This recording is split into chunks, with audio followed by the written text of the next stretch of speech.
I'd like to welcome you guys to this week's report. I'm doing a little bit early this week. It's Tuesday. I'm taking some vacation time and wanted to get it done while I had the opportunity to do so. We've got a lot of weather coming in later this week, but it does look like it's going to clear up before the weekend. So before I go into the map, I'm going to take a minute to look at the windy. So as I mentioned, the wind that's going to start blowing here Tuesday night into Wednesday. It's our first real northwest wind of the season here, and it's coming in heavy through the Channel Islands and then down through Catalina, Clemente, even down on the beach. It's going to be 20 knots all of Wednesday into Thursday. We got the same thing happening, getting a lot windier everywhere on Thursday, and it's really blowing.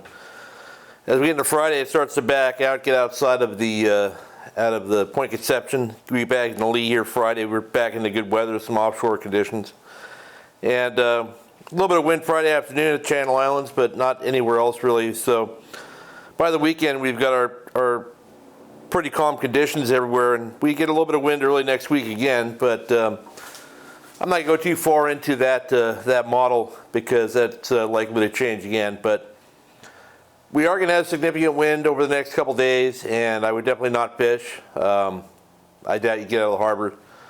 But I don't think that wind's going to be significant enough to just completely destroy what we've got going on our offshore scene. I think it's short-lived enough. Hopefully we keep our fingers crossed that it's not going to mess things up too bad.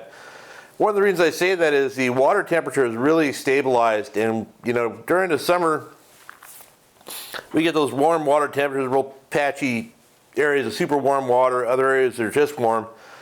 But this time of year, everything kind of levels out, and each day of sunshine we have on the ocean, that warmer water creeps down a few more inches and warms the water down, and that thermocline moves down a bit. So unless there's some significant upwelling associated with the storm, which there might be around the islands and stuff like that, that could drop water temperatures dramatically along the coast, at the islands, fishing bass, fishing shallow, stuff like that. But in the open water, the deeper water stuff, I don't think it's going to have that big of an impact. It might knock things back for a couple days, but I don't think it's enough to knock things out. I might be wrong, but it doesn't seem powerful enough to me. So let's head up to the Channel Islands. They're in full swing rock cod mode up there, which is great. I know the 3/4 boats out of Santa Barbara Landing continue to run to Rosa when they have the weather permitting and load up on big reds. They're getting some nice lingcod and things like that there.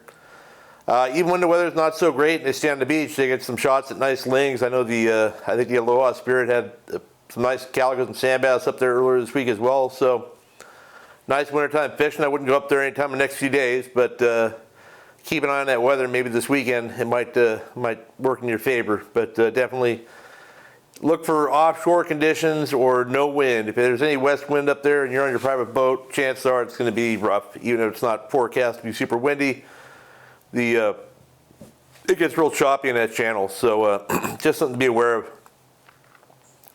Still not a lot of coverage out of Nick or Santa Barbara area, Santa Barbara Island. Most boats still doing the offshore thing. I know the El Dorado fished Clemente over the weekend one day. They got kicked out by the Navy, but they found some tuna on the way home from the island. They got some really nice yellowfin tuna. Landed a few of them, so good quality of fish. That's that same stuff that's been on the front side of Clemente here now for weeks. Just you got to stumble into them, I guess. Other news from Clemente, my friend Gary Reyes and his buddies went over there and knocked the heck out of the calico bass on Sunday. And they also reported, these bass are all biting weedless swim baits, right on the surface. Good fishing, good rock fishing, he said as well. And then on the way home, they found a school of big bluefin that they couldn't get to bite. They said they had one blow up, but his fish was way too big for what they wanted to deal with on a tackle they had anyway. So, it just shows you those big bluefin can pop up anywhere this time of year. It's been mostly yellowfin on the front side of Clemente, but there's some bluefin there as well.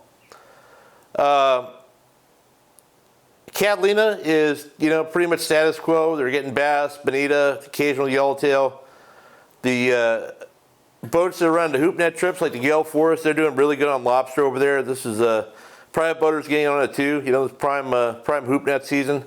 So if you're interested in going hoop netting and you're thinking about trying it out on your own, I'm not a hoop netter, but the advice I can give you is that there are areas where they're not allowed to set commercial lobster traps in Southern California, and you are allowed to hoop net. And those areas, by association, are going to be the best hoop netting. And the front side of Catalina is one of those spots, as is the Santa Monica Bay. So they're not allowed to put any lobster traps inside Santa Monica Bay or on the front side of Catalina. So if you're going to look to go hoop netting, that might be the areas you look for. You know, something else I've noticed over the years here, I always associate hoop netting with, fishing not very deep, 50, 60 feet of water, 80 feet of water. A lot of these guys do really good a lot deeper than that. So don't be afraid to look for structure in a couple hundred feet of water or more. You're going to have to figure that out. It's going to be a lot of pulling and gross bait and just having a mess in the boat and staying up at night. None of the things look great to me, so I won't be able to offer any more information about that. But if you want to do it, it's available. Still not hearing a lot along the coast. Most boats fishing rockfish, sculpin, stuff like that. I looked on our forums, and it seems like most of the guys that have tried to bass fish have had slow fishing on sand bass and stuff this week. I don't know what's going on with that. I went Thursday up to Palos Verdes and had really good bass fishing again. We went an afternoon trip, launched at noon, and we were back on a trailer by 4:30, I think 4 o'clock, and we probably had 30 or 40 bass. They're still on that split tail slug and also a little 6-inch standard slug, as opposed to the bigger weedless swim baits. But last week I mentioned I was having or the week before, a great, that owner's sled head was not really doing me any favors with fishing that 7-inch slug because it was tearing out constantly. And Corey turned me on to a different way of fishing, and I've only fished it once now, but boy, it's really something, and it's going to be something pretty amazing. I'm going to share with you guys here once I get a chance to do a little video of what I'm actually doing and show you. But it's really a dramatic, exciting way to catch calico bass on light tackle, so look for that in coming weeks. So offshore, it's still bluefin outside of Clemente, from there to Tanner Banks, Cortez Bank, all that stuff. I mean, there's still big giant ones out there. Multi-day trips are doing the best on them. They're getting them on the kites. They're getting them on all kinds of nonsense. Biting the jigs at night, during the day, all that stuff. It's not a home run. It's not wide open, but some of the boats are putting together pretty good scores. I know the Pursuit had a day-and-a-half trip. They had like 40-something fish, a bunch of them over 100 pounds. Some of the other day-and-a-half, 2-day boats out of San Diego, even the 3-day trips were up there fishing, getting scores of real quality fish. And the Pacifica had a good load of them the other day too. I'm sure Tony can tell you more about that in her report this week. There's still some Dorado around. I guess the Fury got one running home from Clemente or running home from tuna fishing earlier this week in 66-degree water. So don't discount that. It's not like the water temp drops to a certain degree and they disappear. No, they make their way out of here, but if there's bait, they may stick around in a little bit colder water. Down in San Diego, it seems like the stuff on the local banks is drying up. I know the San Diego said that yesterday or the day before was their last offshore trip, and they're going to switch over to the Coronados. So I don't know if they get off the dock today, but you look over at their account over the next few days and see what they're catching. I know there's a lot of guys been fishing down there, but mostly just rockfish and bonita at the islands. But again, the private boaters are never a great indicator of what's actually going on down there because they don't have the ability to sonar around and find deep schools. So we'll have to see how that goes once they get fishing down there. I know the Yellowfin are still biting further down the line. Boats making a run down south or loading up. They're mostly smaller fish. But hey, you need to catch Yellowfin tuna in November. You can't complain too much about what size they are, I guess.